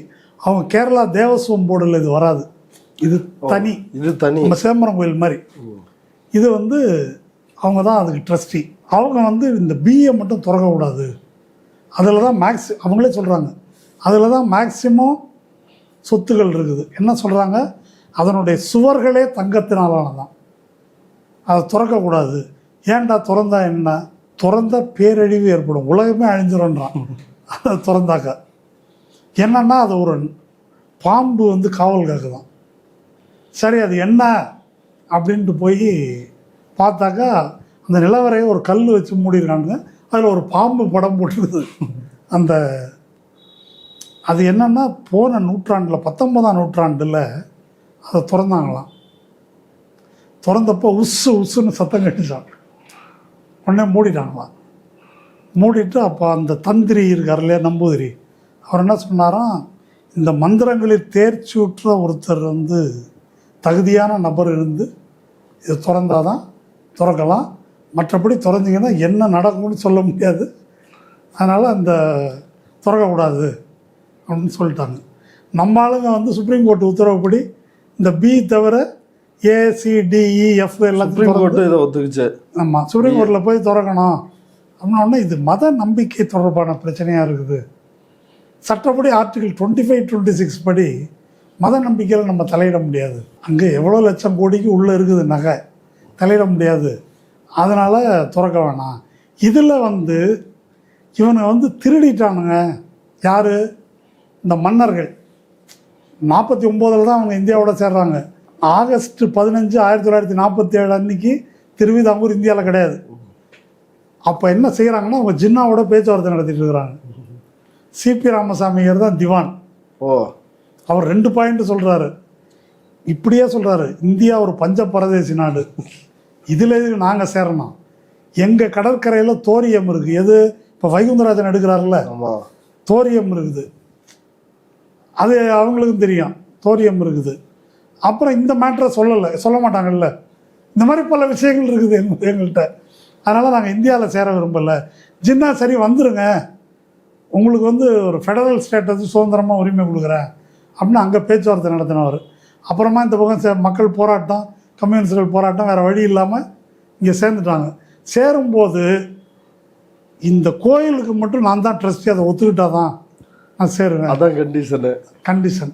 ஏன் அந்த கோயிலை பிடிச்சிட்டு இப்படி பண்ண? இல்லை, அப்படி இல்லை, இந்த பத்மநாப சாமிக்கு நான் அடிமை அப்படின்னு போன 2 தலைமுறை முன்னாலே நாங்கள் வந்து இது பண்ணிட்டோம். பத்மநாப தாசன்றது தான் எங்களுடைய இதுவே பேரை. அப்படி இருக்கும்போது இந்த கோயில் எதை வேணால் வச்சுருங்க, இந்த கோயிலை மட்டும் என்கிட்ட விட்டுருங்க அப்படின்னோடனே சரின்ட்டாங்க இவங்க. இப்படி ஒரு மேட்ரு இருக்கிறது தெரியாது. இதுதான் விஷயம். இந்த விஷயம் பின்னால் எக்ஸ்போஸ் ஆகி இவங்க வந்து அதிலேருந்து ரகசியமாக ஆட்டையை போட்டுக்கிட்டே இருக்கிறாங்க இதுக்குள்ளே இருந்து அப்படின்றத ஒருத்தர் எக்ஸ்போஸ் பண்ணுறாரு. எக்ஸ்போஸ் பண்ணி கேஸ் போட்டு தான் இதெல்லாம் திறக்கிறது வருது. எல்லாத்தையும் திறந்தாச்சா அந்த பிஏ மட்டும் திறக்கக்கூடாதுன்றானுங்க. என்ன இதுக்கு வந்து சரி, இந்த கணக்கு வழக்குகளில் முறைகேடு நடந்திருக்கிறதா அப்படின்னு செக் பண்ணுறதுக்கு comptroller and auditor general of India யார்? வினோத் ராய். கேள்விப்பட்டிருப்பீங்களே, 2G வினோத் ராய். அவரை கூப்பிட்டு நீங்கள் தாங்க நேர்மையான அதிகாரி, நீங்கள் தான் பார்த்து செக் பண்ணணும். ஏன்னா இவர் தானே 2G கொண்டு வந்தார். இது நடக்கிறதெல்லாம் 2016. இன்னும் அவர்கிட்ட கொடுக்குறாங்க 16, 15 ஞாபகம் இல்லை. அவர் பார்த்துட்டு இந்த பிஏ வந்து இன்னும் திறக்கலை, அதை திறந்தால் தான் முறைகேடு நடந்திருக்கா இல்லையான்னு கண்டுபிடிக்க முடியும். திறக்க சொல்ல வேண்டியதானே. இப்போ இது வரைக்கும் உள்ளதில் எதுன்னு தெரியலையா, இதை திறந்தால் தான். இவர் வந்து 2Gக்கு எப்படி சொன்னார்? 1,76,000. அது என்ன? நோஷனல் லாஸ், யூகத்தின் அடிப்படையிலான நட்டம் அப்படின்னு 2Gக்கு சொல்ல முடிந்த வினோத் ராய் இதில் நேரடியாக குற்றச்சாட்டுகள் இருக்குது, திருட்டு போயிருக்குது. இதை திறந்தாக்க என்ன இருக்குதுன்னு தெரியும். ஆனால் திறந்து கணக்கெடுத்து பார்த்தா தான் தெரியும். இப்போ நம்ம அவசரப்பட்டு எதுவும் சொல்ல முடியாது அப்படின்னாரு. அதனால் அது இது வரைக்கும் அதை திறக்கலை. இது ஒன்று மட்டும் இல்லை. 2வது, கோவிட் டைமில் கேரளா கவர்மெண்ட் கையில் காசு இல்லை. நிர்மலா சீதாராமன் கேட்டால் கடன் வாங்கக்கூடாதுன்றாங்க. நீ லிமிட் தாண்டிட்ட. சரி, கடன் தான் வாங்கக்கூடாதுன்ற. எங்கள் ஆளுங்க மலையாளிகள் வந்து கல்ஃபில் இருக்கிறாங்க, அவங்க ஏதோ கொஞ்சம் காசு சேர்த்து கொடுக்குறேன்றாங்க, அதையும் வாங்கக்கூடாது. இதனடா கொடுமையாக இருக்குது. சரி, இங்கே இது இந்த திருவிதாங்கூரில் இருக்குல்ல, ஒரு கைமாத்தா இதிலேருந்து எதனா எடுத்துக்கலாம். அது எவ்வளோ கணக்கு சொல்கிறாங்க தெரியுமா? இந்த பிஏஎம் திறந்தாக்க உத்தேசமாக $1 ட்ரில்லியன், $1 ட்ரில்லியன் எக்கானமியை அடைய போகிறோம்னு ஸ்டாலின் சொல்லிட்டு இருக்கிறாரு. 1 ட்ரில்லியன். இன்னைக்கு உலகத்திலேயே அதிகமான அளவுக்கு பேலன்ஸ், ட்ரேட் பேலன்ஸ் வச்சுருக்கிற நாடு எது தெரியுமா? சைனா. அவன் வச்சுருக்கிறது $750 பில்லியனோ $800 பில்லியன். நம்மக்கிட்ட எவ்வளோ இருக்குது? 1 ட்ரில்லியன், அதாவது $1000 பில்லியன். ஏற்கனவே இங்கே பாம்பு பாதுகாத்துட்டு இருக்கு. அதை திறக்கக்கூடாது, இந்துக்களுக்கு பயன்படவே கூடாது. அது எதுவும் முஸ்லீமுக்கு பயன்படுத்துகிறேன்னு யாரும் சொல்லலை. அப்படி அந்த சொத்துக்கள் வச்சுருக்குறாங்க. எதுக்கு இதெல்லாம் சொல்ல வரேன்னா, இது அத்தனையும் அவங்க கேரளாக்காரங்க ஏன் கேட்டாங்கன்னா, குருவாயூர் தேவஸ்வம் போர்டுலேருந்து கோவிடு கொடுத்துருக்குறாங்க. சரிப்பா, நீங்கள் பத்மநாப சாமி சார்பாக கொஞ்சம் கொடுக்கலாம்ல அதெல்லாம் 5 பைசா கொடுக்க முடியாதுன்றானுங்க. கொடுக்கக்கூடாதுன்னு உறுதியாக நின்னது பிஜேபி. அது இந்துக்களின் உரிமையில் தலையிடுவதே, இந்து தாண்டா செத்துட்டு இருக்கிறான்னா இந்துக்களின் உரிமையில் தலையிடக்கூடாது, மத உரிமைன்றானுங்க. அப்போ அத்தனையும் இந்த வக்ஃப் சென்ட்ரல் ஆக்டை ஒத்துக்கிட்டிங்கன்னா அதுவும் அங்கே போவதற்கான வாய்ப்புகள் இருக்குது என்பதை புரிந்து கொள்ள வேண்டும். அந்த கோணத்தில் இந்த பிரச்சனையை இந்த தமிழ்நாடு சட்டமன்றத்தில் முதலமைச்சர் கொண்டு வந்த அந்த தீர்மானம், அதை நீங்கள் எப்படி பார்க்குறீங்க? தொடர்ந்து குடியுரிமை திருத்த சட்டத்தில் இருந்து எல்லா ஒன்றிய அரசு கொண்டு வருகின்ற சிறுபான்மை மக்களுக்கு எதிராக, தமிழ்நாட்டுக்கு எதிராக எல்லாமே தீர்மானம் போடுறாங்க. ஆனால் அதுக்கு ஒன்றும் ரிசல்ட் இல்லையே. இல்லை, இதில் உள்ள முக்கியமான பிரச்சனை, இப்போது இதுக்கு இதோட ஒப்பிடத்தக்க இன்னொன்று ஒன்று சொல்கிறேன். இப்போ விவசாயிகளுக்கு சட்டம் கொண்டு வந்தாங்க இல்லையா, பஞ்சாப் விவசாயிகள் போராடினாங்க. அந்த சட்டத்தை கொண்டு வந்தது சட்டவிரோதம் அப்படின்னு பல மாநில அரசாங்கங்கள், இது ஸ்டேட் சப்ஜெக்ட், எது அக்ரிகல்ச்சர், இதில் நீ எப்படி சட்டம் கொண்டு வரலாம் அப்படின்னு சொல்லி பல மாநில அரசுகள் உச்சநீதிமன்றத்தில் வழக்கு போட்டாங்க. உச்சநீதிமன்றம் வழக்கம் போல் அதை பற்றி ஒன்றும் கண்டுக்கலை. அதை யார் நிறுத்தினார்கள்? விவசாயிகள் அதை போராடி மோடி அரசை பின்வாங்க வைத்தார்கள். இப்போ இங்கே சிஏஏ போன்ற சட்டங்களுக்கு எதிராக முஸ்லீம்கள் போராடிய போது முஸ்லீம்களை விக்டிமைஸ் பண்ணாங்க. இப்போ வக்ஃபு கொண்டு வந்திருக்கிறாங்க. இதற்கு எதிராக முஸ்லீம்கள் போராடினால் அதே கதிக்கு அவர்கள் ஆளாவார்கள். அப்போ என்ன தேவையாக இருக்குன்னாக்கா, இது வெறும் முஸ்லீம்கள் உரிமையில் தலையிடுவதல்ல, மாநிலங்களின் உரிமையில் தலையிடுவது, அதாவது மக்களுடைய உரிமையில் தலையிடுவது. அது முஸ்லீம்களுடைய வக்ஃபு சொத்தாக இருக்கட்டும், அல்லது குறிப்பாக இங்கே இந்து கோயில்களுக்கு கொடுக்கப்பட்ட சொத்தாக இருக்கட்டும், அது சம்பந்தப்பட்ட மக்களுக்கு பயன்படணும். அப்படி மக்களுக்கு பயன்பட விடாமல் தடுப்பது தான் இவர்களுடைய இந்த நோக்கமாக இருக்கிறது அப்படின்றத நம்ம புரிஞ்சுக்கணும். இது எல்லாத்தையும் விட மிகப்பெரிய ஒரு பிரச்சனை இருக்குது இந்த வக்ஃபு திருத்தத்தில். இப்போ நான் சொன்ன வக்ஃப் பை யூஸ் கிடையாது, லிமிட்டேஷன் ஆக்ட், இந்த 12 ஆண்டு அப்படி இருந்தாக்க இடத்த உரிமை கொண்டாடலாம், இந்த மாதிரி இதெல்லாம் இருக்குது இல்லையா. இதன் விளைவாக என்ன நடக்கும்? ஏற்கனவே அம்பானி ஆன்டிலான்னு ஒரு அரண்மனை கட்டியிருக்காரு, அது வக்ஃபு சொத்துல தான் இருக்குது. ஆமாம், அது ஒரு அனாதை சிறுவர்களுக்காக உள்ள ஒரு வக்ஃபு ப்ராப்பர்ட்டி, அவங்களுடைய நிலம். அது கிட்டத்தட்ட 150 கோடி ரூபா மதிப்புள்ளதை 20 கோடி ரூபாய்க்கு வாங்கிட்டார். என்ன வாங்கிட்டு அந்த ட்ரஸ்ட்டு வக்ஃபில் வராது, அது பொதுவான ட்ரஸ்ட்டுன்ட்டாங்க. கோர்ட்டும் ஓகேன்னு சொல்லிடுச்சு. அதனால் ஒரு பில்டிங்கை கட்டிட்டார். அது மட்டும் இல்லை, ஹைதராபாத்தில் பல பன்னாட்டு நிறுவனங்களுக்கு வக்ஃபு சொத்துக்கள் தரப்பட்டிருக்குது. ஏர்போர்ட்டு இதுக்கெல்லாம் வக்ஃபு சொத்துக்கள் தரப்பட்டிருக்குது.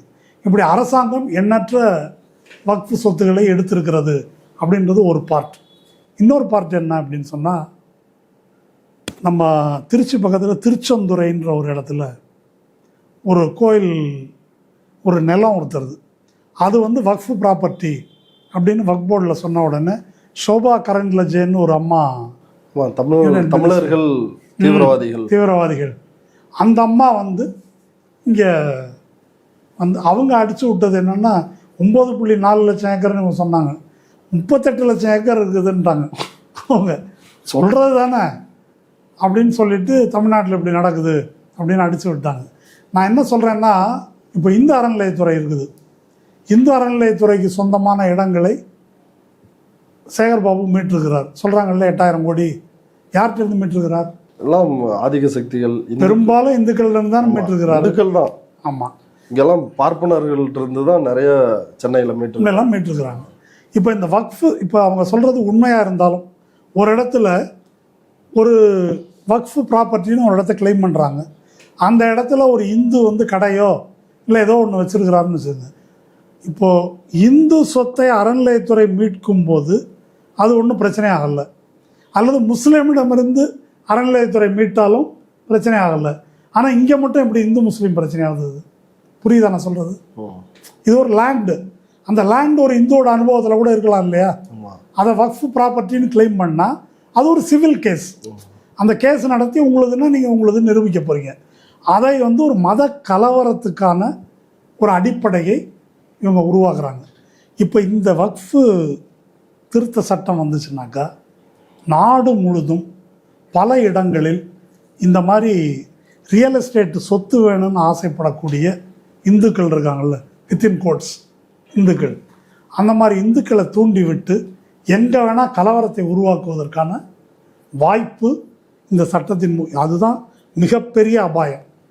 மிகப்பெரிய அபாயமே நாடு முழுதும் மத கலவரத்தை, இந்த மாதிரி யாருக்கு ரியல் எஸ்டேட் ஆசை இருக்கோ அல்லது ரியல் எஸ்டேட் புரோக்கர்கள், சமூக விரோதிகள், ரவுடிகள், அவர்களை வைத்து இந்த இடம் என்னது அப்படின்னு சொல்லிட்டு கொடியை நட்டு பிரச்சனையை செய்வதற்கு சட்டபூர்வமான வாய்ப்பை இந்த வக்ஃப் அமெண்ட்மெண்ட் பில் ஏற்படுத்தி தருகிறது. அதனால் சொத்து என்பது மட்டுமல்ல பிரச்சனை, இஸ்லாமியர்களுக்கு சொந்தமான அந்த சமூகத்துக்கு பயன்பட வேண்டிய சொத்து அவர்கள் கையை விட்டு போகிறது என்பது மட்டுமல்ல, அவர்களுடைய உயிரையும் உடைமையையும் பறிக்கின்ற மத கலவரங்களை, மக்களை பிளவுபடுத்துகின்ற கலவரங்களை தூண்டுவதற்கான அடிப்படையையும் இந்த சட்டம் ஏற்படுத்தி தருகிறது. இது தொடர்பாக நேற்று சட்டமன்றத்தில் வாத பிரதிவாதங்கள் நடக்குது. எல்லா கட்சிகளும் இதை ஏற்றுக்கிறாங்க.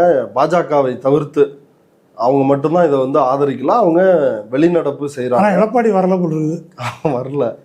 வெளிநடப்புக்கு முன்னாடி வானதி முன்வைத்த கருத்துக்கள், அப்புறம் அதற்கு அமைச்சர்கள் பதில் சொல்லிருக்கிறாங்க. அதில் குறிப்பாக முதலமைச்சர் ஒன்று சொல்கிறாரு, நீங்கள் அங்கே, அதாவது இந்த நாடாளுமன்ற கூட்டுக்குழு இந்த வகுப்பு வாரிய சட்ட திருத்த மசோதாவுக்காக அமைக்கப்பட்ட அதில் ஆராசாவை நீங்கள் பேச விடலை, இவரை எம்எம் அப்துல்லாவை நீங்கள் பேச விடல, ஆனால் இங்கே நீங்கள் டைம் எடுத்துக்கங்க, எவ்வளோ வேணாலும் பேசுங்க அப்படின்னு சொல்லிருக்கிறாரு. அதையும் மீறி நீங்கள் அங்கே பேசுங்க அப்படின்னு மீண்டும் மீண்டும் வானதி சீனிவாசன் சொல்கிறாங்க. எங்கள் ஏரியாவுக்கு அதான் பாராளுமன்றத்துக்கு கூப்பிடுறாங்க. ஆமா, திரும்பி அதாங்க அங்க டைம் தர மாட்டீங்க, இங்க டைம் தரோம். அங்க என்ன பண்ணாங்கன்றது ஆராசா சொன்னாரு. நீங்க மெஜாரிட்டி, நீங்க சட்டத்தை நிறைவேற்ற போறீங்க, ஆனா மைனாரிட்டி கருத்து இன்னது என்பதை கூட நாடாளுமன்றத்துக்கு சொல்லாமல் நாங்க சொன்ன கருத்தையே தணிக்கை செய்து இருட்டடிப்பு செய்திருக்கிறார்கள் அப்படின்னு அவர் பேச விடுறது இருக்கட்டும். எழுதி கொடுத்ததே நான் 40 கருத்து எழுதி கொடுத்துருக்கிறேன், அதில் 20 உருவிட்டாங்கன்னாக்கா அது என்னன்றே நாட்டுக்கு தெரியக்கூடாது. அந்த அளவுக்கு ஏமாற்றும், பித்தலாட்டமும் மோசடிகளும் நிறைந்ததாக இந்த சட்டம் இருக்கிறது. இப்போ வானதி சீனிவாசனை பேசுங்கன்னா என்ன பேசுவாங்க அவங்க? எது பேசினாலும் இந்த உண்மைகளுக்கு அவங்களால பதில் சொல்ல முடியாது. இவர்கள் எழுப்பும் கேள்விகளுக்கு அவங்களால பதில் சொல்ல முடியாது, மழுப்பதான் முடியும். அதனால தான் கடைசி மொத்தமாக சொல்லிட்டு வந்துட்டாங்க, இந்த மசோதா கொண்டு வர்றதுக்காக தான் எங்களை ஓட்டு போட்டு மக்கள் தேர்ந்தெடுத்திருக்கிறாங்க, அதனால நாங்க செய்வோம் அப்படின்னு சொல்லிட்டு வந்துட்டாங்க. இதை சொல்லி தான் அவங்க வந்தாங்களாக்கும். ஆமா ஆமா, அதனால அதுக்கு அதிகாரம் இருக்குது, நாங்கள் கொண்டு வருவோம் என்ற முறையில் இதை அவர்கள் செய்ய போகிறார்கள். இப்படி ஒரு அபாயம் இருக்கிறது என்பதை உணர்ந்து இதை வெறும் முஸ்லிம்கள் பிரச்சனையாக இல்லாமல் இது அனைத்து மக்களுக்குமான பிரச்சனை, மத நல்லிணக்கத்தை, மத சார்பின்மையை பாதுகாக்கும் பிரச்சனை, நாட்டை கலவர காடாக மாற்றாமல் தடுக்கின்ற பிரச்சனை, மாநில உரிமைகள் தொடர்பான பிரச்சனை. இது அவங்க விவகாரம் கிடையாது. இது நீட்டு போல ஒரு பிரச்சனை, இது நம்முடைய மாநில உரிமை கல்வி போல ஒரு பிரச்சனை இது. அதனால் இந்தி திணிப்பு வேற, இது வேற கிடையாது. இந்த வக்ஃபு சட்ட திணிப்பும் இந்தி திணிப்பும் வேற இல்லை, அதுவும் நீட் திணிப்பும் வேற இல்லை என்ற முறையில் புரிந்து கொண்டு இஸ்லாமிய மக்கள் மட்டுமின்றி ஆக பெரும்பான்மையாக இருக்கின்ற இந்து மக்களும் இதற்கு எதிராக திரண்டு இஸ்லாமிய மக்களுக்கு ஆதரவாக குரல் கொடுக்கணும். ஓகே தோழர், இவ்வளவு நேரம் நம்முடைய பார்வையாளர்களுக்காக நேரத்தை ஒதுக்கி கருத்துக்களை பகிர்ந்துட்டதுக்கு மிக்க நன்றி. நன்றி.